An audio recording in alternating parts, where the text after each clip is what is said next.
right, welcome back to the Built to Grow podcast. I'm your host, Tim Lyons, joined by Randy Angston. What's up, man? Good day, my friend.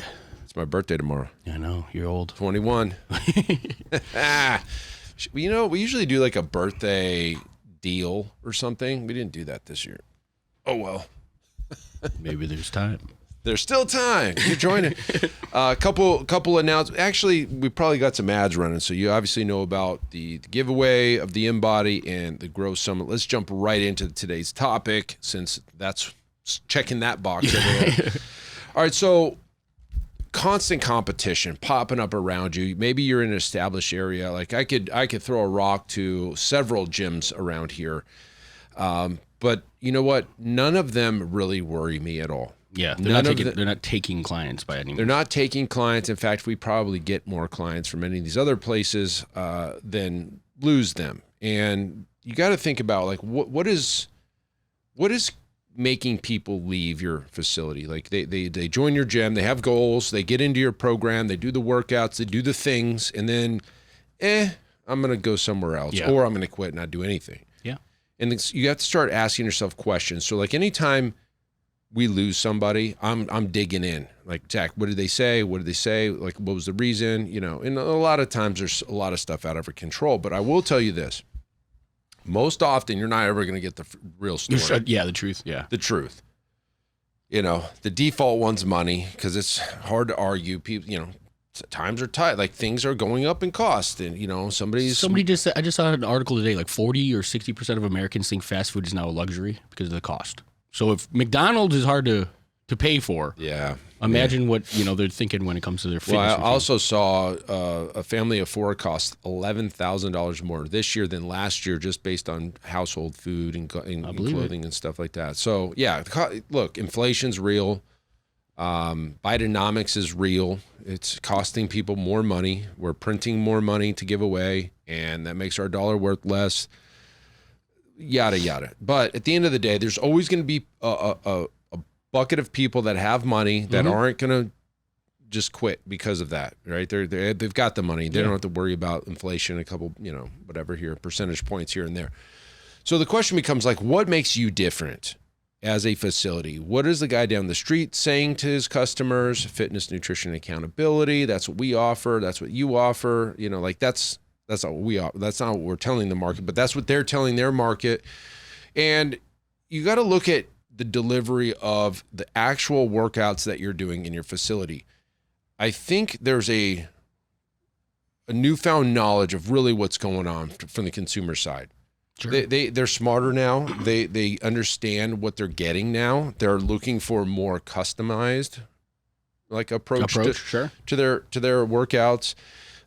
Nobody wants to be in a bucket of many. Yes. Especially for the price points that we want to charge. Now, if you're a large group training gym and you're charging $159, yeah, that's what they're getting, right? They're getting the WOD. Yep. They're getting the workout on the board. Everybody's doing the same thing, and, very little coaching, very little customization, very little, like weight training, if you will, periodized. Yeah. Progressive overload, right? Then none of that's happening. You're just getting a workout. But if you're a semi-private training gym or claim to be one, or a personal training gym, you cannot let the consumer believe that they're getting the same workout as everybody else if you want to charge the price. Yeah. If you're willing to go down and go over to the small group side and just say, hey, we're just going to do a little bit less people, but everybody's kind of doing the same thing. And by I also want you to understand, just regressing a level and up a level, or saying this is a stability client, this is a base client, this is a strength client, like bucket 1, 2, and 3, that's not going to cut it anymore either. Yeah, the difference is like the weight of the dumbbell that they pick up type of thing. Well, that, or even the movement, but all of the movements for the entire person's body, it goes down. Versus overhead presses, progressed over here. Maybe they got knee problems, so their lower body, squat pattern that goes down to negative. Like, it's most gyms have a bucket that's this whole client is a base or an advanced or a regressed. Sure.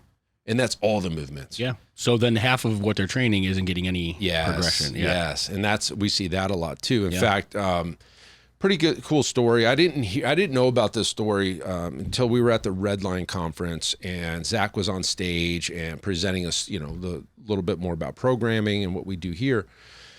Because Redline's looking to do more adult and semi-private, and that's why they brought us in. But the story was I didn't know this story. In fact, he said, "Tim, you don't know the story." And I'm sitting right in front of him, right? So the story was we had a client that came in from a one-on-one personal training gym, and her personal trainer had left and moved back to like Florida or something, and so she was looking for a new place. And she came in, and this was when we were still Pulse, and she gave us a try, and she went through the workouts, did all the things, and she comes in one day and she's like, "Hey, I really thought I'd be getting more," because she was used to one-on-one, and everything was written down, and they would do meetings, and it was very hands-on. Sure. And granted, she wasn't paying as much with us that she was with their personal trainer, but she expected very similar, services. Sure. And really at the time we were doing that bucket thing. We were putting our clients in buckets, and it was like, she was advanced or whatever, and it wasn't customized, and we weren't tracking the weights, and we kind of like decided, we told ourselves, well, nobody's really looking at that stuff anyway. We told ourselves a story. Again, this is years ago. We've come a long way. And, she ended up quitting because she just didn't feel like it was customized to her. And that kind of like, I was like, oh yeah, wow, that does make sense, because back then we were like, well, everybody's got to squat, everybody's got to push, everybody's got to pull, and everybody's got to rotate, and all these things. They're like, well, that's true, but to the end consumer, she was like, oh, I'm just one of many here, and I'm not really getting anything special, so I'm just gonna find somewhere else, right? And so if we claim to be this personal training style gym, then we need to prove it to the consumer, and we definitely prove it now with our software and everything we're doing. But that was a reason people left at the time. And she at least told us. You brought it up, and I'm glad you said it the way you did too, because within that, she might have been getting the results, or maybe not even her situation, but the perceived value is also there, right? Yeah. So like maybe in your gym, you do have individualized, customized, like you are breaking it down by body movement and area and things like that. But if your consumer doesn't know that, correct, they don't see the value, right? And the perceived value is the biggest thing. The consumer has to understand that it's happening in order for them to attribute any bit of value to it. Semi-Private Pro handles that without even having to say or do anything, right? Like they walk up, they see that their workout is entirely different than the rack next to them, the client next to them, and that reconfirms that decision to come here with individualized programming. I'm not just one of many. I'm one of one.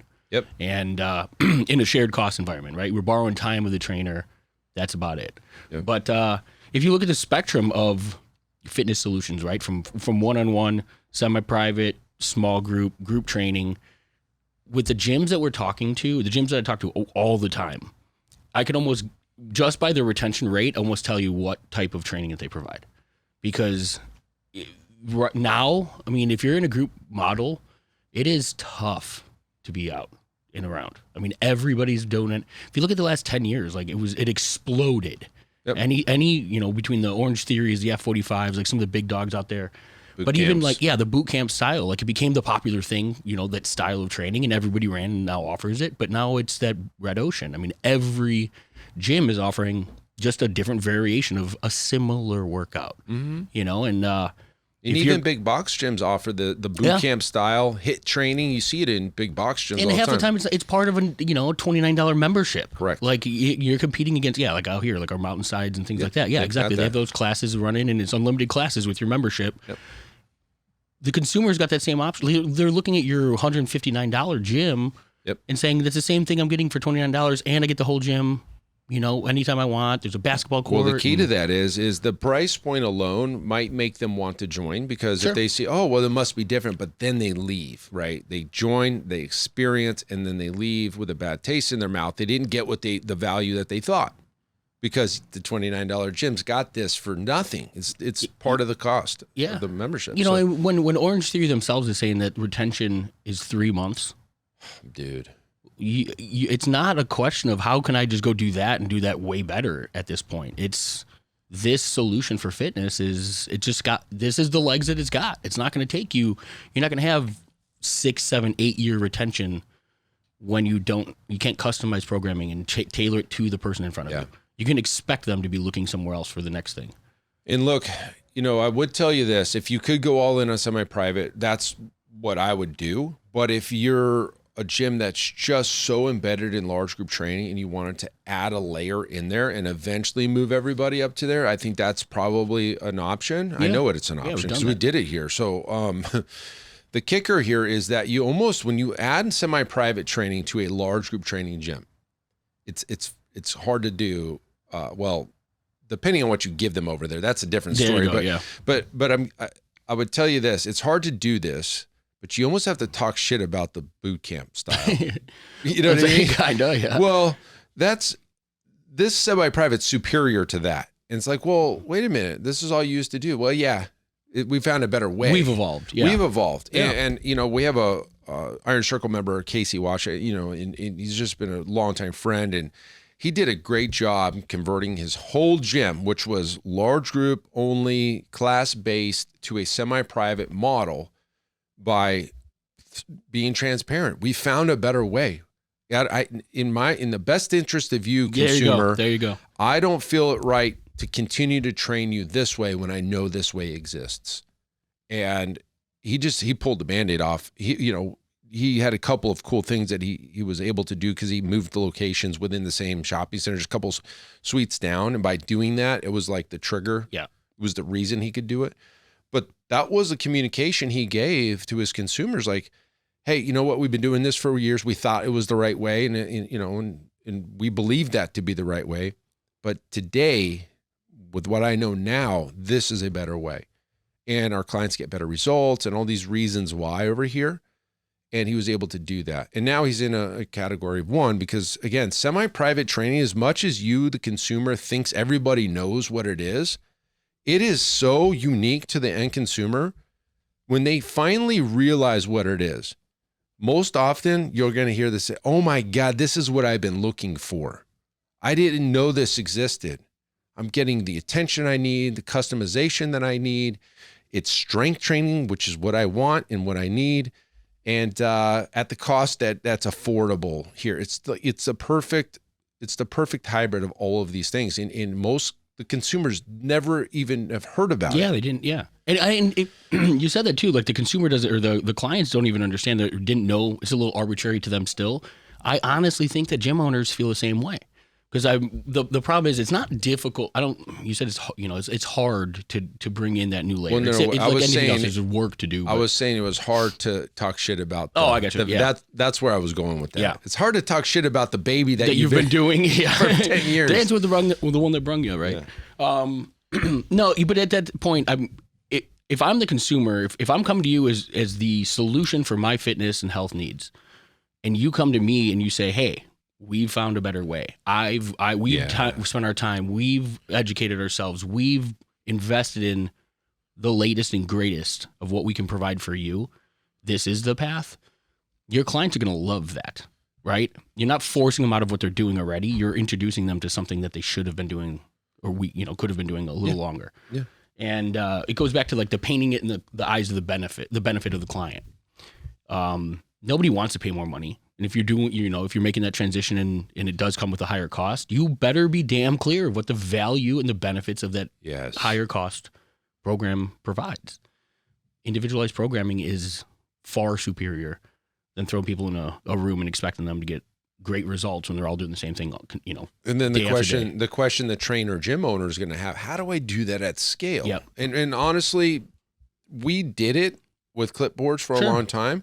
But the only way we could do that was with a good, better, best, or we had a stability, base, and strength client. Those were our three buckets, and every movement pattern was regressed, or every movement pattern was progressed, or base. And that's not the right way either. Without software, it's impossible to do at scale. Yeah. So by creating Semi-Private Pro, we can do it at scale. And honestly, we put semi-private pro to the test. We had 2 coaches out, and Zach, instead of canceling, he goes, I'm going to train 12 people with semi-private pro for the last 3 hours of the day, and I'm going to see how I do. Wow. He goes, dude, it was seamless. And we're like, well, should we go 1 to 12 and call it? Is that a new? Is that a new small semi-private training? They all had their programming. They all were progress, different movement patterns up to 7 levels. The clients understood to look at the screen. They would click a button like, oh, I remember doing the kettlebell deadlift, whatever. Cool. They would get their kettlebell. And then Zach, by the time they had set up, he's coaching their form. He's got his head on his sweat. He did it. He was like, dude, this was the easiest 3 hours to train, basically 75 clients. Think of the task at hand. Or 36 clients. You know what I mean? 36 clients. How difficult that could be for somebody who didn't have a software to well, we couldn't. That's exactly it's like impossible. The system carries the weight. We talk about it all the time. Like that right there is a perfect example of why we coach systems in our coaching program, not just, hey, here, go do this. Well, here's a system for success. Yeah, the phrase is this, and Zach isn't a mediocre staff, but like great systems with mediocre staff beat great staff with mediocre systems. Absolutely. Well, when you have a great staff and a great system, obviously 1 to 12, nobody, they all enjoyed it. Yeah. It was amazing. Got their workouts in, everybody was sweating, high-fiving. It was awesome. And so that's it. Systemizing your delivery system through custom programming. The software is what we created.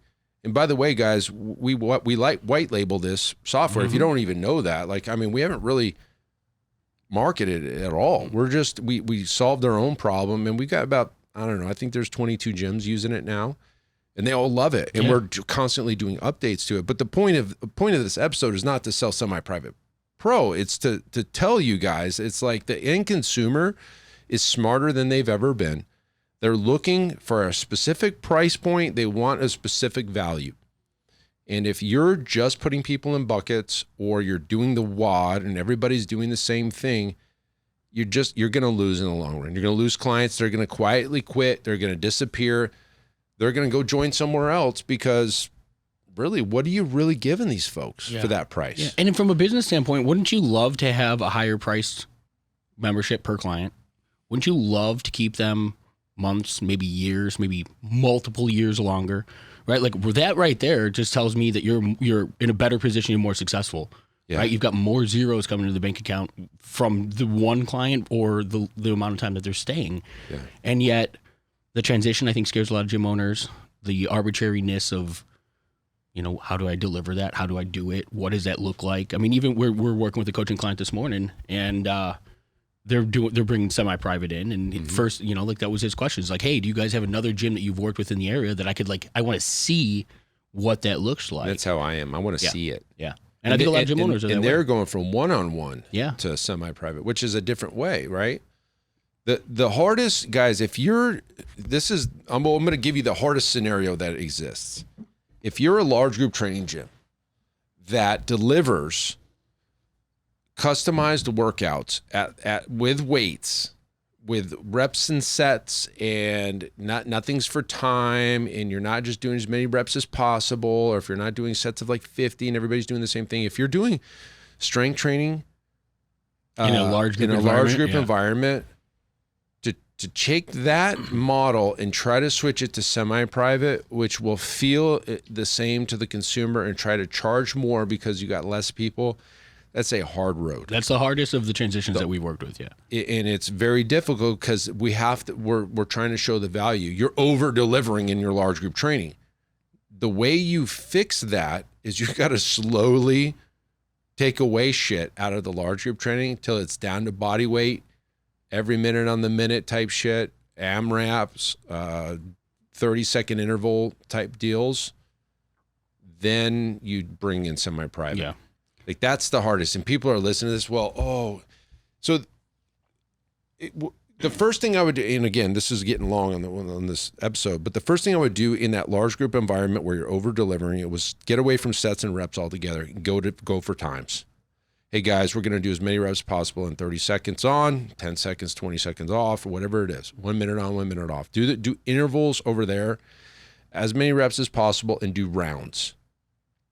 And then you start taking away the equipment, and then you start making it body weight, like all of it. And then keeping the reps and sets out of it, keep staying with times and intervals. And then you bring in semi-private. So. And again, we always go back to like, how do you paint that benefit into the eyes of the consumer? I mean, even that, if you're doing strength training in a large group environment, it's not the best version of training that you can provide, period. I mean, we know that with that much, that many bodies in the room, one person running around, no system backing it up, like that's mayhem. Injuries. Well, you can expect that. I gave you that example of the college weight room. Yeah, these are elite athletes. Yeah. I saw a guy almost break his neck doing power cleans when he fell back and he snapped his wrist and the bar went across his throat. And these are athletes.